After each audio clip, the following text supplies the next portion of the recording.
mind maze. So in today's video, we're gonna be doing something a little different. We're gonna be doing our little conversation as a coffee chat. We actually got ourselves some hot cocoa, and we are gonna sit here. We've got our little notes here. We're just gonna read them off one by one. Yeah. And just explore ourselves. Yeah, and it's nothing too serious today. Just chill, nice Sunday afternoon. But what we want you to know, so what you're gonna be listening to in this video is we're gonna be talking about certain hobbies that we do and their impact, so that you can get the motivation to try new things and learn new hobbies and find your interest and to become a new person, like a good person. Yeah, and also, but like everyone has different hobbies, and what we just want to show with this video is that even if you don't think your hobby means anything, every hobby teaches you something about life, and we're just gonna be reflecting on what our hobbies have taught us. Let's get started in the video, I guess. Yeah, so our intro now.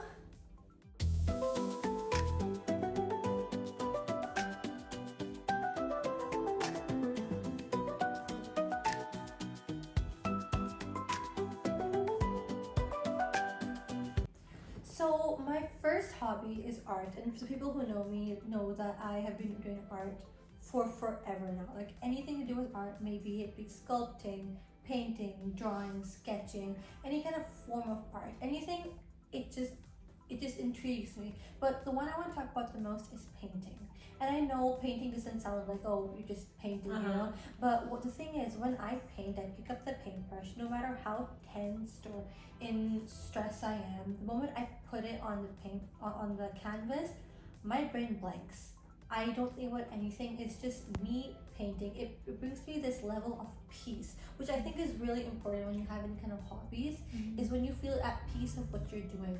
And the thing about painting is that painting teaches everyone everything different, right? But what it taught me is patience. It's because you can't rush art. If you're painting, you need to let it dry. You need to let each layer dry before you can paint on it. It sort of reminds me of life, like how you can't rush through specific scenarios, no matter how much you're excited to go to the next one, or you don't want to do it at all. It's just, it takes time. And it also taught me that some things in life are just, you can't change them. Yeah. Right? And there's no point in trying. Okay, I messed up. I colored outside of the line. Boo-hoo. I'm not gonna cry about it now. Like, I mean, I probably would if I ruined my painting, but that's beyond the point. Like, I'm just gonna repaint it up. I do this. Like, you've seen my house. I have. My whole room is full of my paintings. If I don't like something, I'm not contented with it, I paint over it. And I think it also taught me about life, is that if there's something you don't like, go talk about it and fix it. And I would say an artistic hobby I have along the lines is journaling. This is something I have been doing over the years, but I would say I'm not consistent with it. First, I tried doing the basic journaling that you all hear about, journal every night, talk about the day. I found that boring. So I would do it for a week at a max, like 9-10 days, but then I'd get tired of it. I'd find it something that's like compulsory, that I had to do before I sleep. And I'd say when hobbies start being a burden, they tend to strip you away from your personality. I love the way you said that. Thank you. And I would say, like, and you might be wondering then why you're talking about journaling, but I would say it took a different spin to it. And I wouldn't say this is the most uniquest thing you might have heard. You've probably heard of travel journaling. And I scrolled upon this when I was going through Pinterest, every morning routine. And I saw how people journal their, take pictures and just like talk about it a little bit, right? And that's something I started. I want to maybe further on in life make books of places I went, and I feel like the only way to remember stuff that happened is by writing it down right now, because it's freshly new in my head. And I've started with a few pages and I've stopped. I've gotten bored of it, but I feel like I know I'm gonna come back to it later on, so I'm not forcing myself into it. Exactly. That's really important. So when you identify that, okay, I enjoy this, but when you sort of force yourself into doing it, it takes the fun away from it. It does. So you just have to take a step back. Again, I'm just going to talk about my painting. When I'm bored of painting, I don't touch my painting for months. I have so many unfinished paintings. I'm not going to touch upon them. And then when I feel like, just like how you were saying, I think that's a great idea actually. Yeah. And how you're going to go travel. Like, I would love to see your book somewhere. Show me. Yeah. Once you're done, send me a copy. I would. And honestly, it's just that this teaches you patience. How everything does not need to happen automatically. Yeah. Some things just take time. Like, I'm probably won't even finish my journaling till like the midway of next year. Yeah. And that's fine because it's supposed to be something that brings you joy. Exactly. Yeah. Oh, that's so sweet. Uh-huh. If I talk about if something sort of connects me to your journaling, and I think it's about learning new things too. So how you're saying journaling, going to new places, writing in your little diary about how, like, taking photos and stuff. If I was to do something similar to that, I would say it would be learning something. So it's be like learning a language. Yeah. I'm guilty as charged. I want to learn a new language. I've just been so busy with school and stuff. Yeah, I know it's a very lame excuse. I want to learn sign language.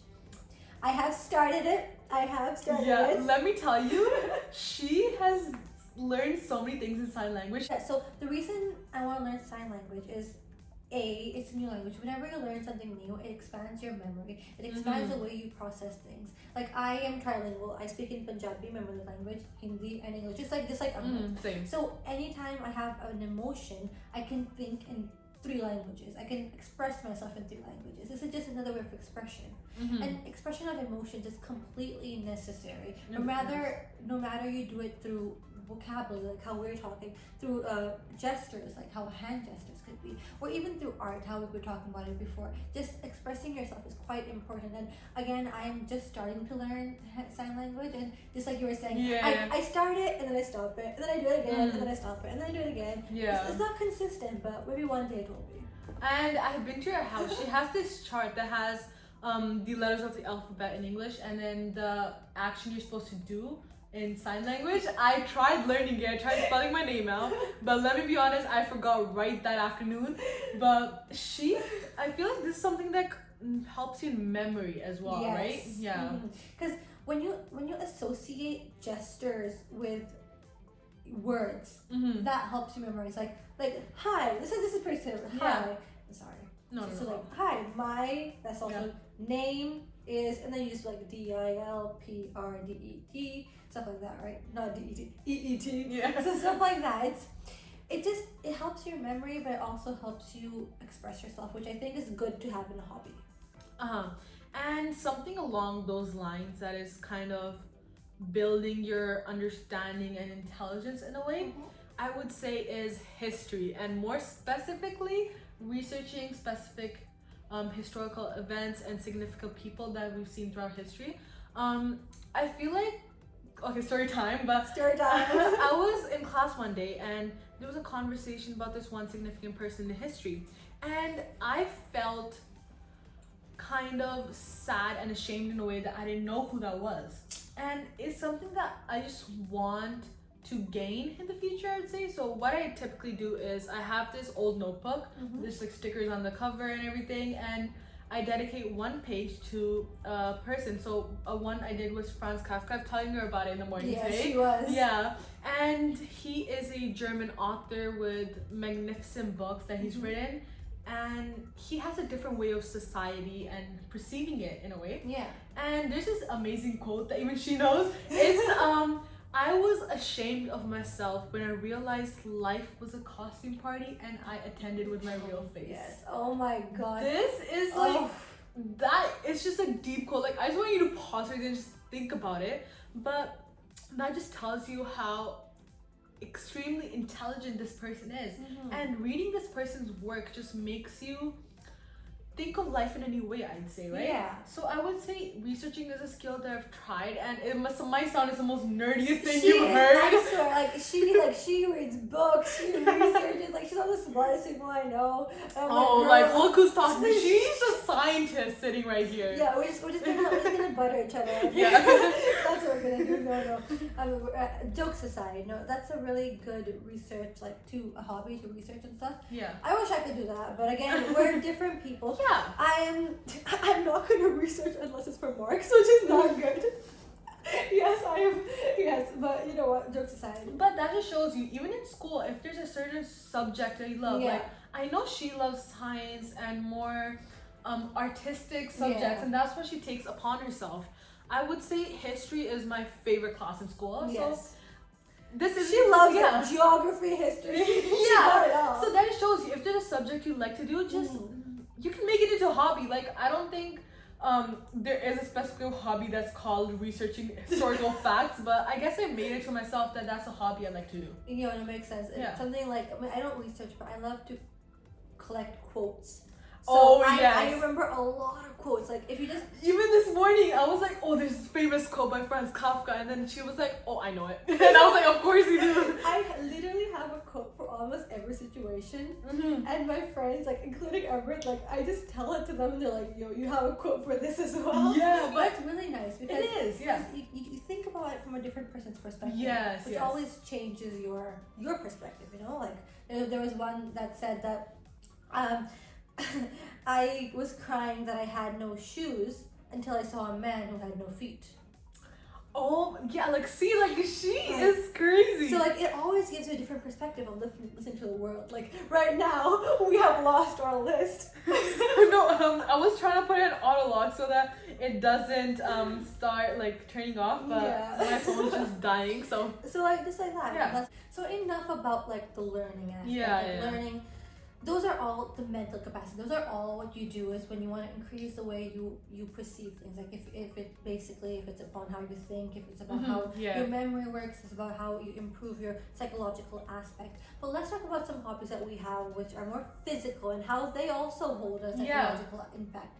One, let's talk about sports. Yeah. I know sports covers a broad area, but my favorite, I have two, and then she's gonna go for two. My favorite is archery. And I know, it's a rich man's game, like it's golf, like, that's so specific. But no, I'm gonna tell you why I like archery. That was my reaction when I heard it as well. She's I'm like, not gonna lie. archery? Yeah, I'm like, I've been interested in so long. You didn't tell me about it. No, I actually have a bow at home. Yeah. I almost killed someone one day, which is, let's not talk about that. Oh, we can get censored for that. Yeah, no. But luckily it was okay. Yeah. No one got hurt. It was, okay, I should probably shut up now. Change the topic. Yeah, so archery. I told her, she's like, archery, you go to a little range. I'm like, no, I do it in my backyard. The reason I like archery is it teaches precision. It teaches you accuracy. Yeah. You need to hit the bullseye, and that's the only thing you're seeing. Excuse me. That's the only thing you really want to focus on. It teaches you patience because you're not going to hit the bullseye every single time. It's like dedication. It's a skill. It's like learning a skill. It's like language. You're going to keep on repeating it over and over and over again until you get so good at it that every single damn time you're going to hit the bullseye. Exactly. Yes. Right? Yeah. So that's why I like archery, and it teaches you about posture. So you have to keep your back straight, like bow up, like, and it's also self-defense. Like if someone came to my house at night, it'd be like, I'll put the bow and arrow. I'll be like, yo, I got a bow and arrow. Stay off of my lawn.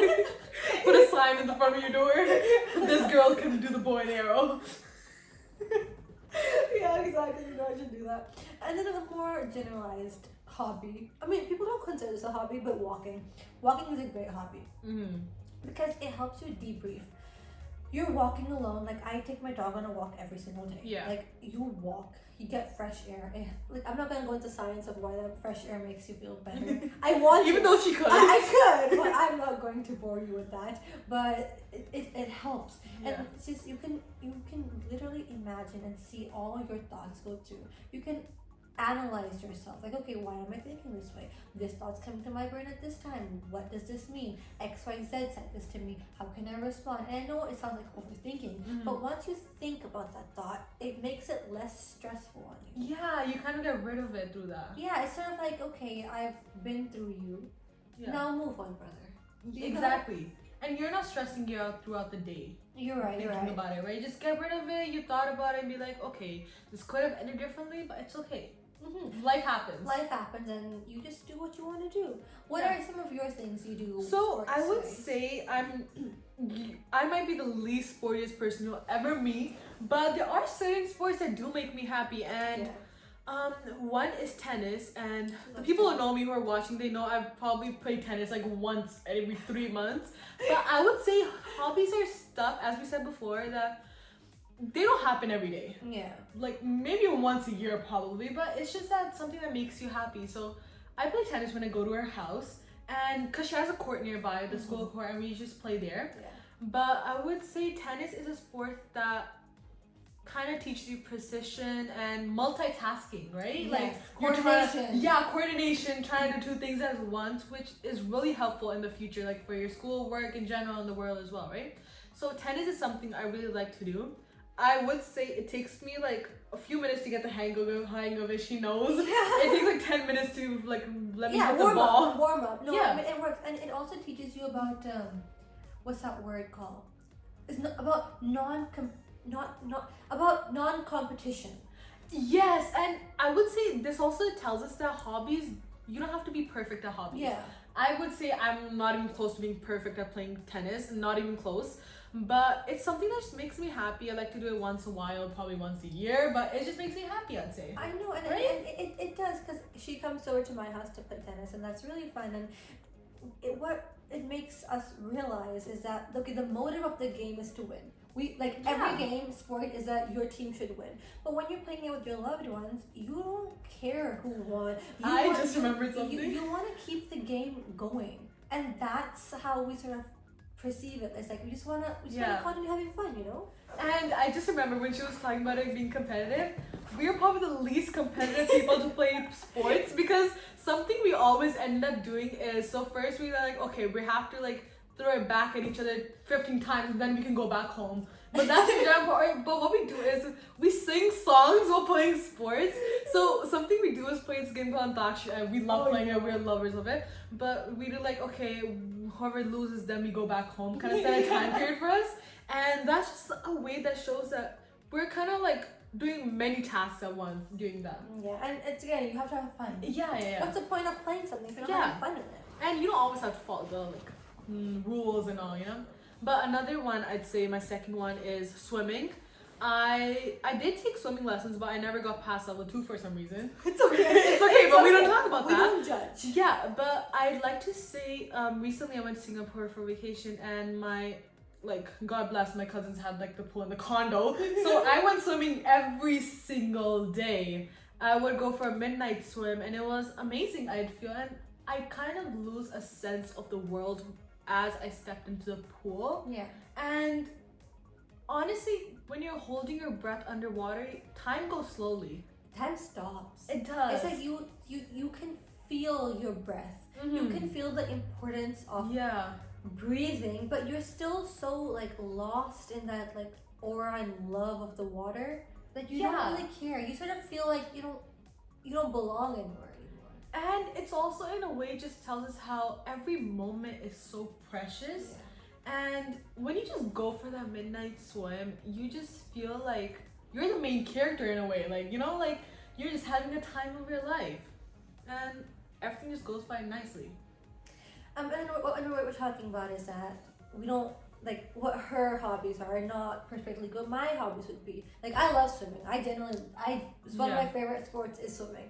But that's beyond the point. Like, she loves reading. She loves, she loves researching. Yeah. I don't love to do those things unless I'm forced to do them by professors. That's beyond the point. But the point is that what her hobbies are doesn't mean that they'll be mine, or what her hobbies are, which are the right ones that I have, which are not the right ones. It's about saying that what we have to see what hobbies make you happy. So whenever in doubt, like you don't know what your hobbies are, always remember your little self. What would little you be happy to do? And that would be your hobby. Little me is happy to paint, and that till now is my hobby. Little me is happy to woodwork, which we'll talk about next. But it's still anything that your little you would be proud of. That is your hobbies. And once you start sort of reflecting upon your hobbies, you start to understand that wow, they do build my perspective of who I am and my identity. Yeah, I like how you said that. Yeah, so those are our hobbies. We are going a little over time right now. A lot over time, actually. And this is a longer video than before, but if you like it, tell us if you want a part 2, I'd say. Yeah, so the thing is, we're trying different styles out now because we really, we're in that experimentation stage of our channel that we don't know what would work best, right? So we've been doing some 5-minute videos, we have some 10-minute videos, we have like this one's gonna be like around 20-minute video. So you tell us what kind of videos you guys prefer. This is like a coffee chat kind of style thing. We quite enjoyed it, but if you guys like it, let us know in the comments. If you don't, let us know in the comments. If you like our informative ones, like step 1, step 2, step 3, like how we've been doing for the last couple of weeks, you let us know about those too. But if you want it to be more about just chatting, yeah, and you just let us know. Yeah, and I'd like to say that for our way to know if you actually watched this entire video, if you did, tell us your top 3 hobbies that you love to do. They can be unique, they can be basic, anything. Tell us in the comments, and we just want to know our audience better in a way. So Yeah. if you watch this entire video, tell us your top 3 hobbies in the comment box below. And then yeah, it's just a way for us to know how we can improve. We always want to improve because we're still like at the learning stage. So if there's anything like a specific type of video you want us to post, you can even email us. Like we have our email on our channel. Email us, message us, put it in the comments. Anything works. We just want to figure out how we can make it more engaging for our audience. And then yeah, if you still like the mixed view, we are still making a part 2 of this, so wait for the next week and for updates. If you like this video, leave a thumbs up. Comment down below. If you haven't subscribed yet, subscribe. Hit that notification bell so you can stay tuned to the updates. And thank you for watching, guys. The Mind Maze. Oh, thank you. Bye, guys. We'll see you next week.